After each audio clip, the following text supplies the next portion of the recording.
연준이 금리를 인상할 수 있다는 지금 시각이 나오고 있습니다. 전쟁을 탁구한다는 건가요? 금리 올리는 걸 탁구. 정말로 장기적으로 AI가 물가를 낮출 수 있다고 보시는지 하고. AI 에이전트 프로젝트가 엄청나게 늘어났다는 거예요. 어떻게 보면 생산성 혁명의 지금 변화가 시작됐다라는 거죠. 2, 3년 후면은 가구가 결론이 난다. 네. 지금 AI 산업에 엄청난 레버리지가 껴있는 거 아시죠? 물가 상승률이 올라가는 것 때문에 기준금리를 잘못 올렸다가 이게 부러지는 리스크가 미국 입장에서 훨씬 위험하다고 하는 거죠.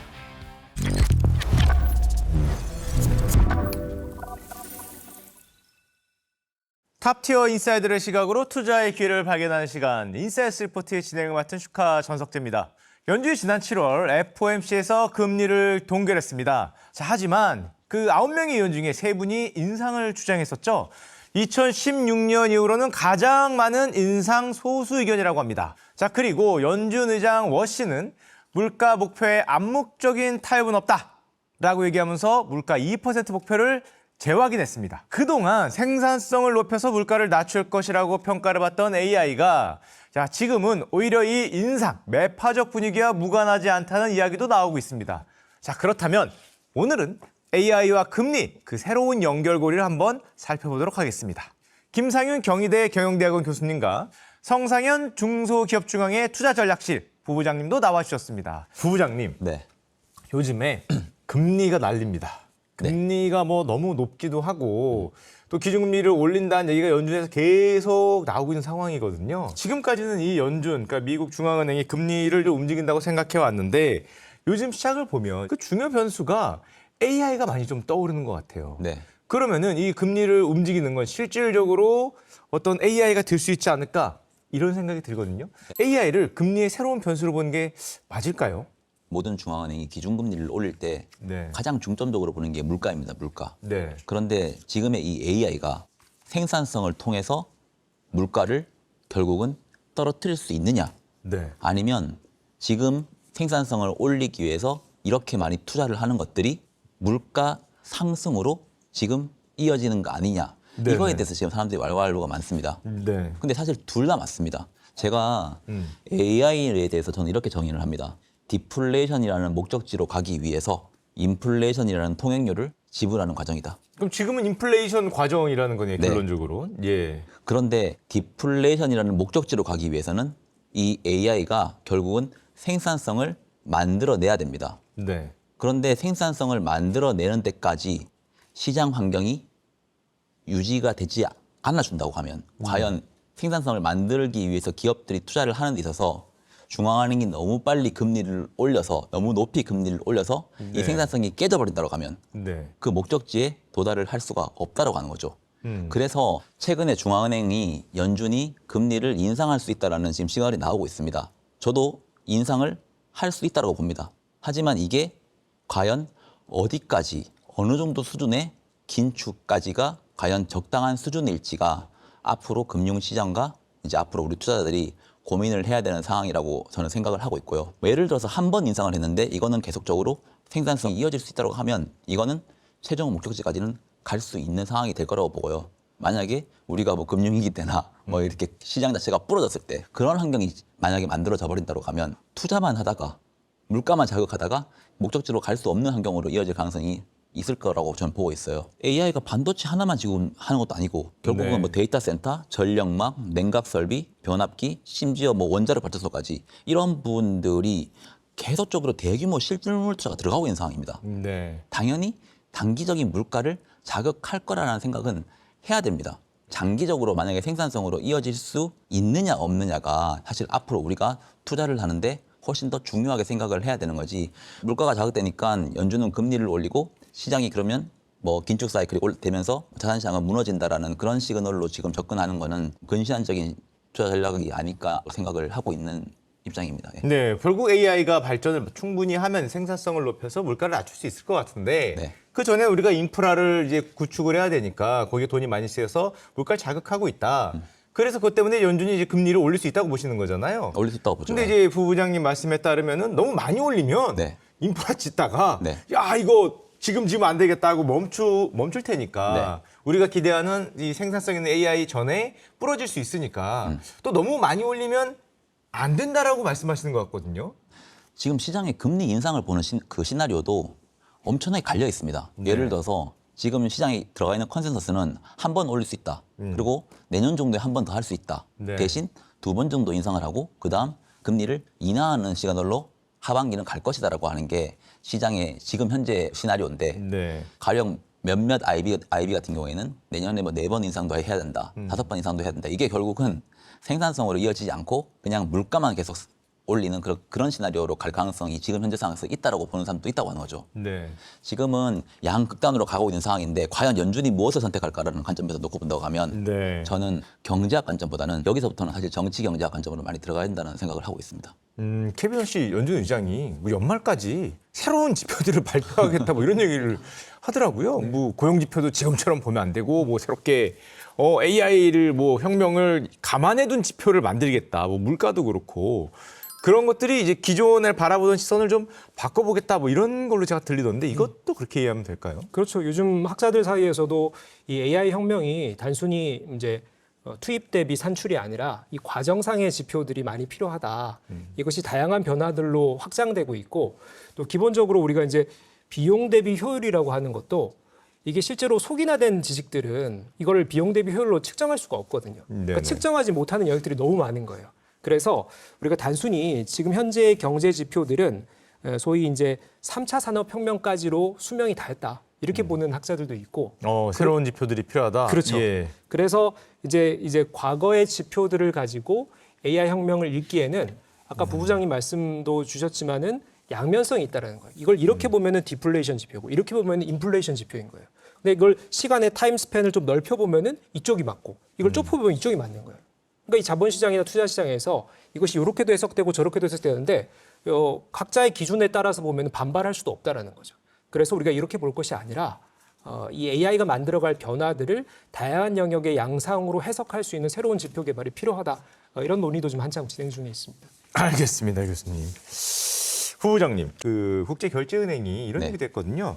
AI가 시장을 막 흔들고 있으니까 중앙은행들의 판단이 더 어려워지고 있다. 네. 그 중앙은행들도 헷갈리고 있는 거 아니냐. 예전 같으면 전통적인 방법에 따르면 사실 물가가 오르면 금리를 올리면 될 것 같은데 네. 지금 부부장님 말씀하신 대로 아니 그러면 우리가 궁극적으로 가고자 하는 길을 막는 거 아니냐. 우리가 좀 참아야 되냐. 네. 여기에서 이제 헷갈리고 있다는 말로 제가 들리거든요. 그렇죠. 자, 그렇다면은 이 연준이 만약에 이런 거 약간 생각해서 참는다 그러면 기존의 금리를 결정하던 거하고는 또 뭔가 방식이 달라졌다. 우리가 기존의 예측과는 다르게 봐야 된다. 이렇게 봐야 될까요? AI 투자는 GDP 대비해서 한 1.5% 정도 지금 투자가 되고 있습니다. 네네. 그런데 현재 이게 지금 물가를 자극하고 있다고 하는 거죠. 이 AI 산업이라고 하는 것 자체가 지금 AI 산업에 엄청난 레버리지가 껴있는 거 아시죠? 네네. 그리고 뭐 벤더 파이낸싱 이런 모든 얘기가 다 나오고 있잖아요. 보증 모든 게 지금 다 들어가고 있습니다. 순환 출자별 모든 얘기 나오고 금융기법이 있죠. 예, 예. 하나가 터지면 어떻게 터질지 모릅니다. 네. 결국은 이거는 무조건 성공시켜야 되는 산업이라고 하는 거죠. 미국 입장에서 산업적인 측면이나 미국의 부채 비율 측면이나 현재 상황에서는 이거를 미지근하게 올려야 되지 물가 상승률이 올라가는 것 때문에 기준금리를 잘못 올렸다가 이게 부러지는 리스크가 미국 입장에서 훨씬 위험하다고 하는 거죠. 그 약간 그럼 정치적 판단에 가깝네요. 기존의 중앙은행의 공식이 아니라. 네, 그래서 저는 연준과 재무부가 공조할 가능성이 매우 높다고 봅니다. 처음 꺼내는 논리가 아니라 1940년도에도 미국 그러니까 재무부와 연준은 네. 당시에도 이 부채 비율을 희석시키기 위해서 공조라는 걸 했었고 부채 비율이라고 하는 게 어느 정도 희석이 되면서부터 그 공조를 네. 풀었습니다. 전쟁 이후에 이제 그렇게 됐었죠. 두 번째로는 미국의 정부 부채 비율은 그 어느 때보다 높다. 이러한 상황에서 과연 물가 때문에 금리를 올릴 수 있겠냐? 금리를 올릴 수 네. 있겠냐. 그러니까 과한 긴축. 예. 그렇게 해서 만약에 실패를 한다고 하면 미국의 입장에서 이거를 되돌릴 수 있을까? 이 벤더 파이낸싱 부러지면 얼마나 많은 돈이 들어가야 될까? 과연. MP 머터리얼스도 들어가고 뭐 인텔도 미국 정부가 지분을 인수를 하고 네. 이제 앞으로 나올 거는 클로우드랑 뭐 오픈웨어 같은 게 상장 이런 거 나올 겁니다. 그런 것들이 그냥 모든 걸 시장 경제에 맡기면 그런 시스템 작동 안 합니다. 지금은. 네. 결국은 미국 정부는 이런 부분들을 절대로 포기하지 않고 갈 가능성이 높다라는 생각을 가지고 있습니다. 캐비너시 연준 의장이 그 기자회견 때 별말을 안 하고 네. 심지어 뭐 연준의 기준금리 결정 횟수를 줄이겠다 이런 말을 할 때 많은 분들이 이제 부부장님 말처럼 기준금리 인상하기 싫어서 일부러 기자회견 때도 물가 얘기 잘 안 하고 대답 잘 안 하고 이 연준 회의도 줄이는 거 아니야? 이런 생각들을 좀 많이 하는 것 같더라고요. 그게 연준이 말을 줄이자고 하잖아요. 네. 그리고 어저께 보면 베센트가 닉 티미러스 기자에 대해서 한마디 했습니다. 네네. 뻐꾸기 달리지 말라고. 아, 적당히. 예. 유명한 기자죠. 네. 예. 결국은 앞으로의 모든 정책 기조는 우리가 탑다운으로 우리의 뷰를 말해주겠다. 네네. 그리고 연준의 힘을 빼고 재무부가 이 금리에 대한 결정책을 우리가 방향성을 끌고 가겠다라고 하는. 정부가 우선적으로 네. 끌고 가겠다. 그러니까 정부는 금리에 대한 결정권은 없지만 이 시장 흐름에 대해서 어떤 식으로 만들어 가야 될지 우리가 탑다운으로 내리겠다. 그동안은 파월이라고 하는 연준 의장은 이게 공조가 안 됐지만 워시는 생각하고 있는 마인드가 연준은 말이 없어야 된다. 그리고 그렇죠. 뭐 연준도 재무부의 최소화시켜야 된다. 정부의 일원이다. 뭐 이런 얘기들을 하더라고요. 알겠습니다, 부부장님. 교수님, 지금 쭉 이 부장님 말을 들어보니까 결국 AI가 이 생산성을 향상시켜야 되는 그런 우리의 목표가 있는 것 같은데 뭔가 크게 보여준 변화는 잘 없는 것 같거든요. 뭐가 좀 보이십니까? 그게 이제 경제 지표의 한계라고 할 수가 있죠. 어떻게 보면 네. 경제학의 한계다라고도 볼 수 있는데 사실 1980년대, 90년대도 유사한 이 맥락에 네. 논란들이 있었습니다. 이게 폴 로모 교수가 주장하는 내생적 성장론이라고 해서 네. IT 서비스가 이제 네트워크가 쫙 깔리면서 인터넷이라든지 디지털 비즈니스가 확장될 때 이게 기술 혁신이라는 것을 어떻게 바라볼 것이냐. 이 경제 시스템에 기술 혁신을 집어넣었을 때 이걸 변수로 봐야 할 것이다, 상수로 봐야 할 것이냐. 여기에 대한 네. 논란들이 있었거든요. 예, 예. 근데 결국은 경제학이라고 하는 것이 기술 혁신을 제대로 이 지표로 받아들이지 못했습니다. 이게 하나의 그냥 학설에 불과했던 것이죠. 예, 예. 지금도 마찬가지의 그 어떤 논란이 있는 것 같아요. AI 혁명이라고 하는 것은 단순히 기술 혁명을 넘어서서 세상을 바꾸는 혁명이거든요. 단순히 뭐 1차 방정식이나 2차 방정식으로 풀 수 없는 여러 이슈들이 복합적으로 일어나고 있다고 봐요.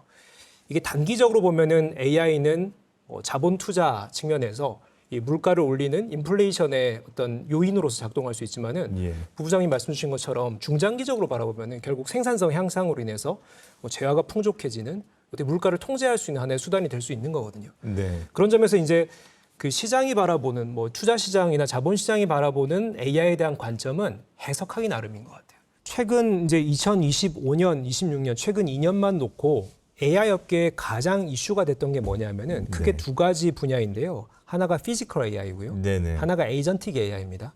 피지컬 AI라고 하면은 우리가 이제 휴머노이드를 떠올리죠. 네네. 생산 현장에서 로봇이 인간의 노동을 대체해요. 근데 단순히 휴머노이드뿐만 아니라 피지컬 AI라고 하면은 우리가 모빌리티 업계에 완전 자율주행 시대가 열린다든지 혹은 드론이 뭔가 물류 배송을 한다든지 네. 혹은 자율운행 선박이 뭔가 활동을 한다든지 이런 모든 기계류의 물리적 세계의 변화를 AI가 지능이 탑재돼서 변화를 주도하는 변화인 거죠. 이게 이제 본격적으로 AI 기술 기업들 중심이 아니라 수요 산업의 핵심 플레이어들이 나오기 시작했어요. 현대자동차의 아틀라스 같은 거죠. 현대자동차가 이런 보스턴 다이나믹스를 인수한 이후로 이제 드디어 현장에 적용할 만한 휴머노이드의 공급자로서 위상을 강화하고 나섰거든요. 그러니까 현대차뿐만이 아닙니다. 전 세계적으로 휴머노이드든 피지컬 AI에 도전하고 시도하고 현장 적용하려는 이런 파일럿 프로젝트들이 엄청나게 돌아가기 시작합니다. 또 하나는 축은 에이전틱 AI라고 하는 변화인데요. 우리가 이제 데스크잡 업무를 생각하시면은 내가 뭔가 자료를 검색하고 아이디어를 발굴하고 보고서를 작성하고 실제로 뭐 내 위 상사한테 보고하고 이런 일련의 과정들을 AI가 주도적으로 수행하는 거예요. 이것도 지금 이 에이전틱 AI 변화가 생각보다 지금 가파르게 상승하고 있는 게 최근 가트너 발표에 따르면은 조사 대상 기업의 80% 정도가 AI 에이전트 도입을 올해 혹은 내년에 시도하겠다. 파일럿 프로젝트라도 뭔가 하겠다라고 지금 발표를 했어요. 근데 이제 그 기업들 중에 실제로 이게 성공해가지고 이걸 도입한 기업들은 11%에 불과하거든요. 물론 아직까지는 매우 초입이에요. 근데 이 최근 2년 사이에 AI 에이전트 프로젝트가 엄청나게 늘어났다는 거예요. 금액적으로도 그렇고 개수적으로도 그렇고. 예를 들면 BMW가 구매 담당자 역할을 AI 에이전트에 맡기기 시작했습니다. 월마트도 고객사와 가격 협상하는 거 AI 에이전트가 해요. 이것이 이제 기업의 업무를 바꾸고 일하는 방식을 바꾸고 생산성을 바꾸고 이 변화들이 앞으로 2, 3년 내에 3년 폭발적으로 성장할 수가 있거든요. 보이지 않는 생산성 혹은 생산 혁명들이 지금 일어나고 있다. 다만 이것이 전반적인 시장의 규모를 압도할 만한 수준은 아니기 때문에 이제 막 출발 지점에 있는 거거든요. 이런 변화들을 지표들이 담을 수가 없다라는 거예요. 그리고 이제 최근에 스탠퍼드 연구진이 한 가지 재미있는 보고서를 발표를 했는데요. AI 유료 미국의 이용자들을 대상으로 이런 질문을 했습니다. 만약에 당신이 AI 사용을 포기하는 대가로 한 달에 얼마 정도를 지급해주면 되겠느냐? 그랬더니 소비자들이 뭐라고 얘기를 하냐면은 평균적으로 125달러 정도를 받기를 원합니다. 그 말은 그 정도 AI의 값어치가 있다라는 거거든요. 한 달 이용료로 2만 원, 3만 원 내지만 대략 우리 돈으로 한 20만 원치의 가치를 얻고 있다라는 거거든요. 이런 것들이 실제로 이제 경제 지표로는 드러나지 않는 어떻게 보면 생산성 혁명의 지금 변화가 시작됐다라는 거죠. 요즘에 이제 기업들이 AI 도입을 고민할 때 이것이 이제 조직을 슬림화시키는 소위 말하는 이제 인력을 줄이는 이런 과정으로 고민하기보다는 일단은 AI를 먼저 받아들여서 어떤 기회를 얻을까를 고민하는 쪽으로 선회하고 있거든요. 네. 그 말은 AI의 생산성 혁명이라고 하는 것이 노동의 투입을 줄이는 방향으로 흐르지는 않고 있다라는 겁니다. 근데 실제로 경제 지표에서는 노동 투입량 대비 우리가 실제로 ROI가 얼마나 나오느냐 이런 식으로 지표를 판단하다 보니까 AI가 생산성 혁명에 아직까지 영향을 미치지 못하고 있다라고들 얘기하거든요. 근데 기업들은 실제로 어떤 판단을 하냐면은 예를 들면 특정 업무를 10명이서 수행하던 것을 AI 에이전트를 도입해서 8명이 이것을 업무를 처리할 수가 있어요. 그럼 나머지 2명을 해고하느냐? 해고하지 않고 유효인력으로 둔다라는 거예요. 네. 이들에게 새로운 기회를 포착하고 AI를 가지고 또 다른 혁신을 만들 수 있는 기회를 그리고 이런 어떤 방법들을 모색할 수 있는 여유를 준다라는 거죠. 그리고 또 하나 중요한 것은 이것이 신규 고용으로도 이어지느냐라는 건데 많은 기업들이 지금 AI 활용이나 도입에 고민을 하다 보니까 일부 뭐 소프트웨어 분야나 혹은 컨텐츠 분야에서는 신규 고용을 주저하는 이런 분위기도 있지만은 많은 기업들이 AI를 잘 다루는 또 신규 채용들을 또 적극적으로 해보려는 또 의지들도 있습니다. 이것이 이제 본격적으로 이 고용이라고 하는 이 하나의 경제 지표에 AI 혁명들이 구체적으로 한 방향성을 갖고 있지 않다라는 거예요. 이런 측면에서 지금 현재 우리가 경제 지표, 우리가 전통적인 관점의 경제학에서 말하는 경제 지표만 가지고는 지금 현재 AI 생산성 혁명의 초입 구간을 정확하게 진단할 수가 없다.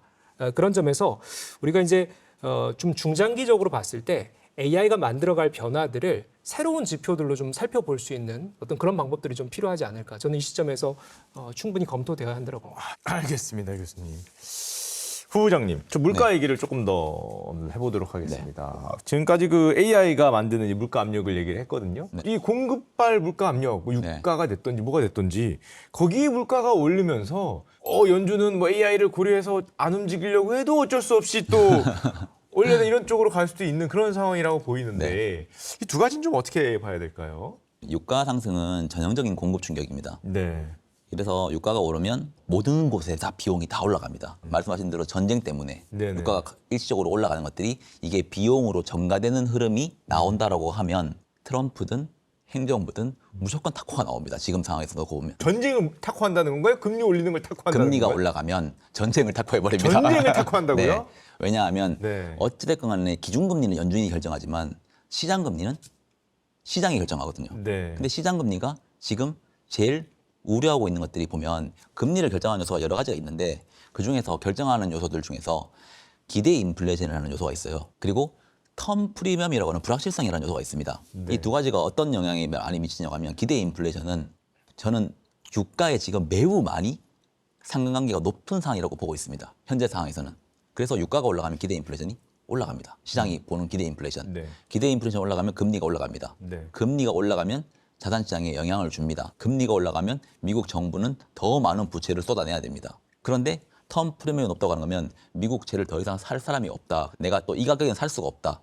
더 달라, 네, 더 달라. 예. 그럼 금리가 또 올라가죠. 예. 이 두 가지가 지금 미국 금리를 올리는 핵심입니다. 네. 근데 텀 프리미엄을 과연 지금 미국 정부가 포기할 수 있을까요? 지금 미국이 재정 지출을 하는 거는 보면 미국 GDP의 6% 내지 7%를 지출을 하고 있습니다. 위기가 왔을 때 하는 수준이 이 정도 수준이에요. 네. 재정 적자를 지금 1조 달러, 2조 달러 내고 있거든요. 그런데 이걸 과연 정부가 줄일 생각이 있느냐? 없습니다. 트럼프 행정부나 트럼프 대통령은 무조건 유가를 어찌됐건 간에 떨어뜨려서 기대 인플레이션을 떨어뜨려서 금리를 안정화시키려고 할 수밖에 없다.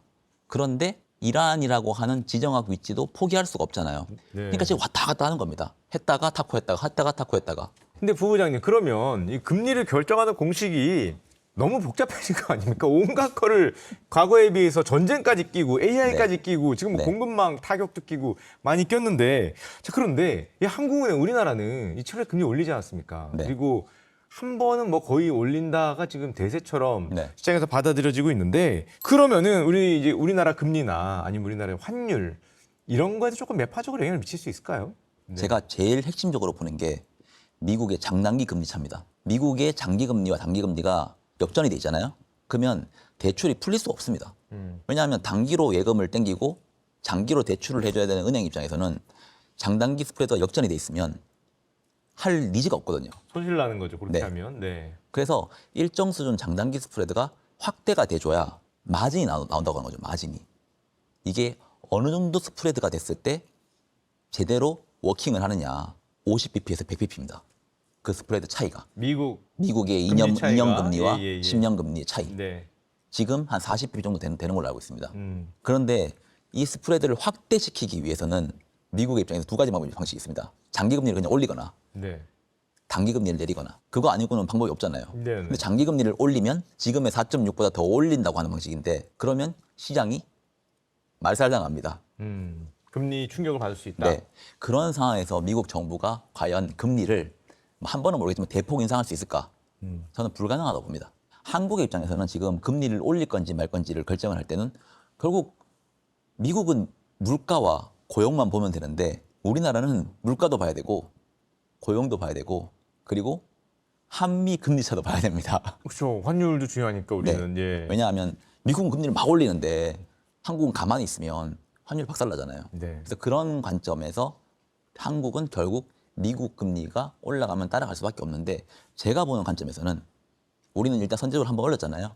미국은 한번 올린다고 하면 우리는 선제적으로 올려놨으니까 이 상황에서는 이제 패러럴이잖아요. 앞으로 미국이 한 번에서 더 긴축적으로 가는 스탠스가 아니라고 하면 우리나라가 미국 때문에 금리를 올려야 되는 형태는 아닐 거라고 보고 있고 결국은 내생 변수가 매우 중요해질 거라고 보고 있는데 네네. 우리나라나 미국이나 지금 투자에 혈안이 돼 있습니다. 네. 부동산이 너무 크게 자극되지 않는 상황이라고만 놓고 본다고 하면 대폭 긴축 쪽으로 갈 가능성은 저는 낮다고 봅니다. 우리나라도 미국과 마찬가지로 네. 금리를 빠르게 올리기 어려울 것이다. 자, 교수님. 다시 AI로 돌아오도록 하겠습니다. 네. 교수님 아까 말씀 중에 AI가 장기적으로 생산성을 높여서 물가를 낮출 기술로 평가받고 있다.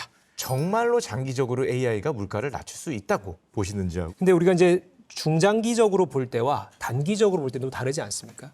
지금의 이제 AI의 변화가 앞으로 향후 100년짜리의 변화라고 하면은 매우 지금 초입에 있어서 이게 AI가 여러 업종에 영향을 끼치기 위해서 인프라를 까는 단계예요. 네네. 소위 이제 지출, 캐펙스 투자 중심으로 AI 업계의 성장을 우리가 논하지 않습니까? 이것이 아직까지 우리가 성장이나 성과를 보기 위한 지표들이 명확하지가 않다라는 거예요. 그래서 많은 이제 뭐 경제 전문가들이 이걸 투자나 자본 지출을 가지고 AI의 어떤 성장의 규모를 얘기를 합니다. 이게 본격적으로 수요 산업에서 AI를 받아들여서 생산성 혁명으로 나가기까지는 좀 시간이 걸릴 것이고요. 그러다 보니까 기술업계에서 보는 시각과 이런 뭐 투자 시장에서 보는 시각이 좀 차이가 있는 거예요. 기술업계에서는 예를 들면 이제 AI가 수년 내에 뭐 휴머노이드가 노동을 대체하고 에이전트가 인간의 지능을 대체해서 인간이 할 일이 대부분 사라지는 뭐 소위 이제 AI 기본소득의 시대로 가야 된다. 이런 얘기도 나오거든요. 네네. 이것이 기술적으로 봤을 때, 이론적으로 봤을 때 충분히 가능한 상황으로 가고 있다.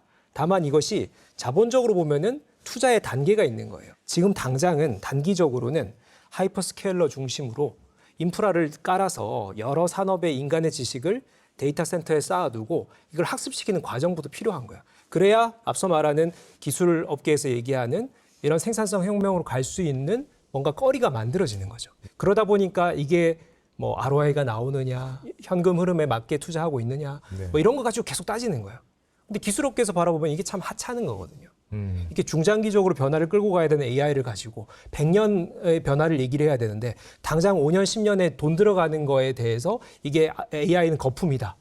AI 투자는 뭐 성과가 안 나온다. 이런 얘기를 하고 있는 것은 어떻게 보면 매우 근시안적인 관점이다라는 거죠. 자, 그래서 지금 현재 이제 투자 시장의 관점들을 살펴보면은 결국은 전 인프라가 어느 정도 확장되는 시점에서 승부가 날 것 같아요. 이게 지금 현재는 뭐 GPU, HBM의 병목이 한번 걸리고 데이터 센터를 이제 신축하는 데 병목이 한번 걸리고 네네. 이게 모두가 다 인프라에 대한 얘기만 하고 있어요. 근데 이걸 가지고 성과를 만드는 산업이나 기업이나 혹은 어떤 기능들이 여러 영역의 변화들을 만들어 갈 때는 우리가 뭘 가지고 이걸 살펴봐야 될까가 논의가 안 됐다라는 거예요. 2027년 이후 이게 이제 어떤 시점을 얘기를 하냐면은 2027년 정도가 되면은 지금의 이제 빅테크 소위 하이퍼스케일러들도 잉여 현금 흐름을 자본 지출로 다 쏟아붓는 그 어떻게 보면은 브레이크 이븐 포인트가 와요. 이랬을 때 과연 이것으로 매출을 만들 수 있느냐, 이익을 만들 수가 있느냐, 혹은 특정 산업에 뭔가 변화를 만들 수 있는 트리거가 있느냐, 여기에 대한 어떤 평가들이 있을 것 같아요. 저는 그 시점을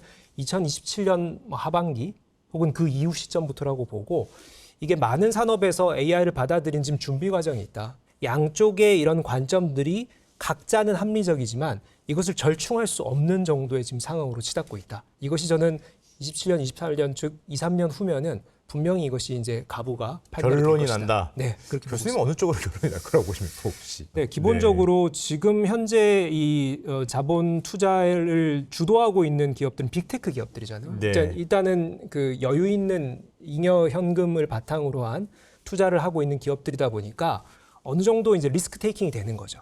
그래서 지금 단기적으로 그 기업들이 문제가 생길 수는 없기 때문에 저는 이것이 속도의 조절은 있을지언정 실패다 혹은 거품이다 이런 상황까지는 안 갈 것 같아요. 교수님 지금 말씀하시는 도중에 AI 데이터센터 병목 얘기가 나왔거든요. 근데 저 요즘에 물가에 가장 또 영향을 미치고 있는 게 이 전기요금 같은 이런 물가의 상승 한 1년, 2년 계속 지속될 걸로 보십니까? 2027년까지는 네. 전력난이 오히려 더 강화됐으면 됐지 이것이 해소되지 않을 것이다 되지 않는다. 라고 보고 있고요. 네. 데이터 센터를 너무나 많이 유치하다 보니까 에너지 수급이 원활하지 않은 경우들이 생기고 있고요. 실제로 미국 에너지청의 예측에 따르면은 2027년 하반기부터 특정 주의 에너지 수급 상황이 깨질 것이다. 네. 이런 얘기들도 나오고 있고요.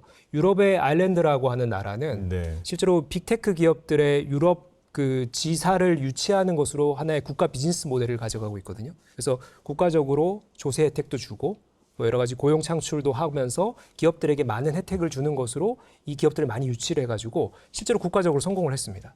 근데 이제 문제가 이 빅테크 기업들이 아일랜드의 유럽 지사를 갖고 있으니까 야 우리 데이터 센터도 여기 옆에 지으면 안 돼? 이걸 또 엄청나게 허용을 해준 거예요. 네. 근데 아일랜드가 경제 규모나 뭐 이런 게 큰 나라가 아니거든요. 네. 에너지를 거기 기업에서 데이터 센터 다 빨아먹는 거예요. 그래서 아일랜드 국민들이 엄청나게 지금 에너지 전기세들을 내고 있습니다. 전기요금 올랐군요. 그렇죠. 네. 이게 어떻게 보면 승자의 뭐 역설이라고 할 수가 있겠죠. 네. 이게 빅테크들이 AI 투자에 본격 나서기 전까지는 이것은 아일랜드의 성공 방정식이었는데 이게 오히려 지금 딜레마에 빠지는 셈이죠. 지금 현재 전 세계에는 데이터 센터가 11,000개 정도 구축이 되어 있어요. 네. 2030년까지 2만 개 이상 간다라는 거예요. 이게 다 계획이 되어 있어요. 네. 근데 지금 보면은 이 11,000개에서 잡아먹는 전력 수요가 어느 정도 되느냐? 일본 한 나라의 전력 수요와 똑같습니다. 많이 커졌네요. 네, 이게 1,000테라와트시, 뭐 물론 이제 손에 잡히지 않는 숫자이지만 1,000테라와트시 정도를 11,000개의 데이터 센터가 쓰고 있는데 2030년 2배가 되면은 2,000, 3,000이 든다라는 거예요. 네. 과연 이게 에너지가 제대로 공급이 될 것이냐? 모든 나라가 지금 안고 있는 숙제이자 네. 어떻게 보면 AI 성장을 주도하는 미국이 에너지에 뭔가 문제가 생길 가능성이 가장 크다. 이런 점에서 한 번 저는 제동이 걸릴 수 있는 대표적인 이유가 에너지난, 에너지 전력난을 극복하지 못한 이런 어떤 부분에서 브레이크가 잡힐 수 있다. 그래서 그것도 이제 2027년에 아마 여러 가지 다양한 어떤 양상들이 펼쳐질 것이라고 보고 있습니다. 그러면 결국엔 그때까지는 전기요금도 높고 물가는 좀 압력을 받겠다 이렇게 보시는 그렇죠. 거죠? 지금 당장은 AI로 인한 생산성 혁명이 좀 중장기적 변화이기 때문에 네네. 뭐 이것이 이제 수면 위로 막 부각되기는 힘든 상황에서 이게 물가를 오히려 인플레이션 쪽으로 끌고 가는 이런 여지가 더 크다라고 볼 수가 있겠죠. 알겠습니다. 지금 안 그래도 요즘에 AI 관련 기업들의 주가가 워낙에 많이 움직이고 있기 때문에 투자자들이 좀 혼란스러워하고 있거든요. 자, 이럴 때일수록 이 투자자들이 좀 살펴봐야 될 네. AI 관련 지표. 근데 우리는 어떤 지표를 좀 봐야 될까요? 결국 지금까지는 그걸 제일 많이 봤어요. 캐펙스. 아직도. 네. 네. 캐펙스를 지속할 수 있는지 없는지. 근데 사실 그게 제일 중요합니다. 왜냐하면 없던 돈들이 엄청나게 풀리는 상황이 아니에요. 네. 있는 돈이 계속적으로 이동을 하면서 기업의 영업이익률을 올려주는 방식으로 움직이고 있습니다. 네. 그래서 주식 투자를 할 때 제일 중요하게 봐야 되는 게 영업이익률이 지금 올라가고 있는지를 판단을 해야 되고 상승하고 있는 것만 보면 되는 게 아니라 상승 추세가 계속적으로 이어질 수 있느냐. 그리고 절대값을 놓고 본다라고 하면 이 영업이익률이 결국은 금리보다 높은 상황이 계속 이어질 수 있느냐. 금리가 높아도 그것보다 성장이 더 크잖아요. 네. 그러면 결국 부채에 대한 비율은 희석됩니다. 결국 더 많은 성장을 국가도 내야 되고 기업도 내야 그 기업들이 살아남고 네. 그 기업들이 사실 국가의 성장을 끌어올리는데 기여를 할 거라고 하는 거죠. 그래서 현재 상황에서는 하이퍼스케일러 기업들이 캐펙스 지출을 하고 있는 데서 지금 나오고 있으니까 네. 여기서 끊겨버리면 반도체 쪽으로 돈이 못 갑니다. 네, 그래서 네. 현재 상황에서는 그게 제일 중요하다고 보고 있고 내년부터는 저는 하이퍼스케일러 기업들이 결국은 지금 투자를 왜 이렇게 막대하게 할까? 결국은 자기들의 LLM을 네. 모든 산업에다 공급하겠다고 하는 게 그들의 목적이거든요. 네. 그렇게 생태계를 자기들이 독식하겠다고 하는 걸 구글이 보여줬고 마이크로소프트가 보여줬습니다. 그렇게 한번 독식을 하면 20년, 30년 자기들이 먹거리가 생겼고 결국 2000년 초반에는 그들이 1등 기업이 아니었지만 20년이 지난 지금 놓고 보니까 그들이 1등 기업으로 다 올라왔잖아요. 향후 40년 뒤에도 자기들이 1등을 선두를 하고 있으려고 하면 이번에 지출을 하는 게 그들의 입장에서는 합당하다고 하는 겁니다. 그리고 산업 자체가 GDP가 지금 여기서 그냥 정체돼 있겠습니까? 결국은 산업이 커진다고 하면 GDP가 동태적으로 커진다고 하는 건데 지금의 1조 달러가 미국의 지금 GDP 측면에서는 1조 달러 크죠. 근데 만약에 미국의 GDP가 10년 뒤에 현재 상황의 2배가 돼 있다고 하면 지금의 1조 달러는 작아 보일 수 있죠. 네. 그리고 그 생태계를 1조 달러 정도로 내가 만약에 이걸 잠식했다라고 하면 훨씬 더 많은 돈을 회수할 수 있죠. 그런 측면에서 봐야 되기 때문에 현재 상황에서는 이익률이 계속 올라갈 수 있는 기업들을 계속해서 우리는 찾아야 되고 그 기업들이 결국은 그 돈을 받아가는 기업들입니다. 그리고 그 기업들이 반도체 몇몇 기업이었다고 하면 점점 더 커질 거라고 봅니다. 그게 브로드닝의 핵심입니다. 그런데 제가 투자자들한테 꼭 말씀드리는 게 있습니다. 고금리, 고성장은 결국은 고물가를 만들어냅니다. 그런데 이 고물가가 끝난 시점에 물가가 떨어지는 경우를 우리가 본 적이 있느냐. 디스인플레이션도 놓고 보면 물가 상승률이 올라가는 게 물가 상승률이 떨어지는 방식이지 물가 자체가 떨어지는 방식은 아닙니다. 그러면 이 현재 이렇게 올라가는 물가는 상승률이 올라갔다 떨어지는 방식이라고 하면 물가 자체는 우리가 이번 물가 상승 사이클을 끝나고 난 시점에는 엄청나게 물가가 올라가 있을 거고 우리가 평균적으로 더 돈을 다 가지고 있을 거냐? 이 올라간 물가 상승률에 대해서 이렇게 많이 풀린 화폐에 대해서 절대 아닐 겁니다. 다 양극화돼 있을 거고 기업도 개인도 똑같을 겁니다. 그래서 그 어느 때보다 정신을 똑바로 차려야 되고 투자자도 기업도 국가도 아니면 무조건 도태됩니다. 이번 사이클 끝나면. 결국 이 물가 상승이 높게 유지되다 보니까 투자의 중요성은 더 올라가는 시대가 올 거다. 자, 교수님께도 이제 마지막 질문을 드릴 텐데요. 이 꼭 체크해야 되는 AI 관련 지표 좀 어떤 거를 보고 우리가 좀 감을 좀 잡으면 될까요? 지금의 실제로 돈을 버는 영역은 인프라를 운영하는 영역들이거든요. 데이터 센터를 운영하고 클라우드를 운영하고 플랫폼을 운영하고 이런 영역이거든요. 그러니까 이게 수요단으로 가까워지질 않았어요. 소위 말하는 챗GPT가 돈을 벌고 있나요? 지금 적자나고 있거든요. 네. 뭐 클로드도 이제 막 흑자 돌아섰습니다. 네. 거의 돈 얼마 못 벌고 있어요. 결국 정말 전 세계 대표적인 AI 서비스를 제공하는 기업들도 이 이익을 못 내고 있다라는 건데 지금 현재 그렇다면은 하이퍼스케일러들의 투자는 어떤 이익으로 지금 전환되고 있느냐? 봤을 때 대부분 다 이런 인프라 운영 이익이더라. 이런 인프라 운영 이익이나 매출의 이 포션이 실제로 끝단에 있는 서비스의 이익 창출로 언제 전환되느냐. 네네. 이런 기업들이 지금 현재의 플레이어들일 수도 있고 새로 생겨나는 뉴커머일 수도 있습니다. 그런 포션들이 어느 정도 의미 있는 규모로 이것을 대체하고 포션이 좀 커지는 그 시점. 그것을 저는 봐야 된다고 보고 특정 기업의 경우도 최근에도 이제 아마존이나 마이크로소프트가 지난주에 실적 발표를 했는데 이런 어떤 매출의 어떤 다변화라든지 실제로 이제 매출 규모가 커진 것에 투자자들이 반응을 했거든요. 결국은 이것은 이제 무한대로 극단적으로 이런 그 캐펙스 투자만 늘릴 게 아니라 이것이 어느 영역에서 효용을 만들어내느냐. 저는 이런 어떤 영역들의 다변화적인 측면에서 우리가 이런 수치들을 봐야 되고 그렇다면 이 산업 생태계가 단단하게 가고 있구나. 이걸 이제 찾아갈 수가 있다는 거죠. 알겠습니다. 먼 미래의 기술일지라도 지금 당장 필요한 거는 결국 현실로 만드는 자본이겠죠. 그리고 그 자본의 비용을 결정하는 금리가 지금 이 순간에는 AI 시대의 중요한 또 변수가 되고 있습니다. 자, 오늘 이야기가 AI 시대를 바라보는 또 다른 새로운 관점이 되셨기를 한번 바라보겠습니다. 자, 인사이더스 리포트 파트 1은 여기까지입니다. 오늘 영상이 도움이 되셨다면 구독과 좋아요 부탁드립니다. 김상윤 교수님 그리고 성상현 부부장님 인사드리도록 하겠습니다. 부장님 감사합니다. 네, 감사합니다. 교수님 감사합니다. 네, 감사합니다.